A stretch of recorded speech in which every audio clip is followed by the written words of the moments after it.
So the last transformation we're going to add in section 9.6 is dilations, and we're going to see in 9.7 also that we're going to make similar figures with that, but not congruent figures. So dilation is a little bit different from the rest of the transformations we've done so far. We can use scale factor to make a larger or smaller copy of a figure that is also similar to that original figure, and that's what we're doing with a dilation. So dilation of, dilation with center of dilation C and scale factor n, where n is positive, can be written as dilation, that capital D, and then n and C. So it's going to say your scale factor and then the center of dilation, which is going to be the origin for our purposes. A dilation is a transformation with the following properties. So image of C is itself. So if you're at that center of dilation, if you're at the origin, the point's not going to move anywhere. So for every other point, so for example, this point R, it's going to be dilated according to that scale factor. So R, the image, is going to be extended in that same direction. So out from your center of dilation, if I dilate another point Q, it's going to keep going in that same direction with Q prime. And same thing for P. P prime is going to go in that same direction. Also, dilation is going to preserve angle measures. So P, Q, and R, those three angles in the original triangle, those same angle measures are going to be in your image, except your distances obviously have gotten larger once we've made that dilation. So the scale factor n of a dilation that we've talked about before is the ratio of the length of the image to a corresponding length in the preimage, with the image length always in the numerator. So for that figure that we have up above, so original triangle PQR and image triangle P prime Q prime R prime, first of all, from C to R prime, so from your origin to the image point, divided by CR, so the length from your origin to the original triangle, is going to be that same proportion as everything throughout. So R prime P prime, the length of the image, I'm going to use that same scale factor as the length in the preimage, RP. Same scale factor applies from P prime to Q prime, PQ I compare that to, and Q prime R prime is compared to QR. So that same scale factor is going to apply to every length in the image and the preimage. So first of all, we can have either an enlargement if the scale factor is greater than 1. So again, that's if your figure is getting larger. So from A, B, C, D to its image, I see that one length is 2 in the preimage, and then in the image that corresponding length is 4, so that means that we have a scale factor of 2. That length I multiply by 2 to make that dilation. I can also have a dilation that's a reduction, and again, you want to think it's getting smaller if that scale factor is between 0 and 1. Not going to be negative, but if you see any kind of fraction or decimal, we have a reduction in the second example. So if I start out with a side length of 8, end up with a side length of 2 after my dilation, I got that by dividing by 4. So we don't want to put a scale factor of 4. Instead, you always want to think multiplication. If I'm going from 8 to 2, I could get there by multiplying 8 times 1/4. So that scale factor is 1/4. Again, you want to either see a fraction or a decimal, so that's a number between 0 and 1.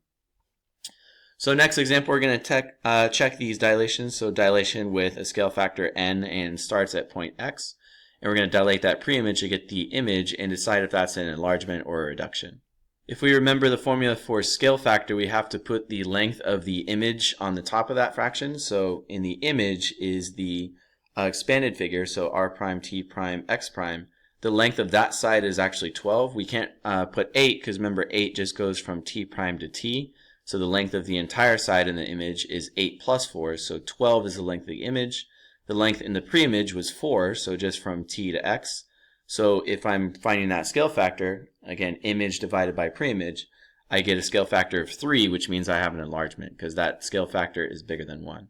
If I try that again in my coordinate system to decide if I have an enlargement or a reduction, again, we just have to be sure with the notation first. So J, K, L, M. Don't see any prime symbols, so that is my preimage. And my image is after I add in all those primes, J prime, K prime, L prime, M prime. That would be my second figure. So it does look, first of all, like a reduction because we're getting smaller. And if we want to get the scale factor, we could just use the coordinates of any point. So let's say point J. The original coordinates are 0, 2, and the coordinates of J prime are 0, 1. So it looks like that was divided in half. We can also try that same thing with something like K. Coordinates of K would be 6, 0. Coordinates of K prime would be 3, 0. So if I divided those coordinates in half, again, I can see that scale factor was 1/2 because I basically divide all those coordinates by 2 to get the image. In this book, all dilations in the coordinate plane will have the origin as the center of dilation, so we're not really going to be moving these dilations around anywhere. So we can find this dilation of a point P at x and y by multiplying the coordinates of P by the scale factor n. So again, all we have to do once we have a scale factor is just multiply the scale factor times the coordinates, and that's going to get us the resulting image. So a dilation of a scale factor n with a center of dilation at the origin can be written as a dilation of scale factor n. So again, that's the notation. Capital D for dilation, note your scale factor. And if you start with our coordinates x and y, again, to perform the dilation, just have to take the scale factor, multiply times the x, and multiply times the y. So pretty straightforward to do that transformation. We're going to try that in our problem 2. So the coordinates of the vertices of dilation with scale factor 2 of triangle PZG is going to be on our graph as well. So first of all, I listed the coordinates of our preimage. So P starts at 2, negative 1. G is 0, negative 2. Z, negative 2, positive 1. If we want to first dilate that with a scale factor of 2, all I have to do first is look at the coordinates and multiply each coordinate by 2. So 2 times 2 is 4. Negative 1 times 2 is negative 2. And so on and so forth with your other coordinates. So negative 2 I multiply times 2. Z, I also multiply those coordinates each by 2, and I should get the resulting image. So I would use the coordinates first, so multiply all of your coordinates by 2, and then we can see where those points are going to go. So 4, negative 2, 0, negative 4, and negative 4, 2. And we notice that it looks the same shape. All your angles are the same, except I've expanded that. I've made that an enlargement because that scale factor is bigger than 1. So if we try that again on the second one, so that's one I did in blue. This time we're doing a dilation. This time the scale factor is 1/2, and I'm still doing a triangle PZG to start with. So if we also put that in the graph, first of all, I would start with your coordinates.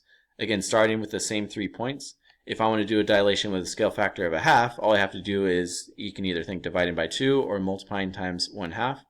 2 times 1/2 is 1. Negative 1 times 1/2 is negative 1/2.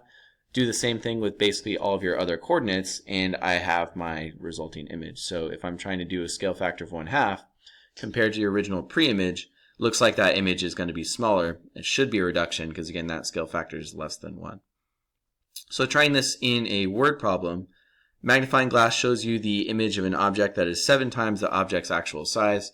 So the scale factor of enlargement is 7. Photo shows an apple seed under this magnifying glass, so what is the length of the actual apple seed? So this is just taking, again, the same scale factor formula we saw before. If I know that the image is 1.75, to find the pre-image, I just have to take that scale factor of 7 and divide. So 1.75, if I divide by the enlargement of 7, that gets me that the original pre-image was 0.25 inches. So again, if that's been enlarged, all you have to do is work backwards from that scale factor and get our original pre-image.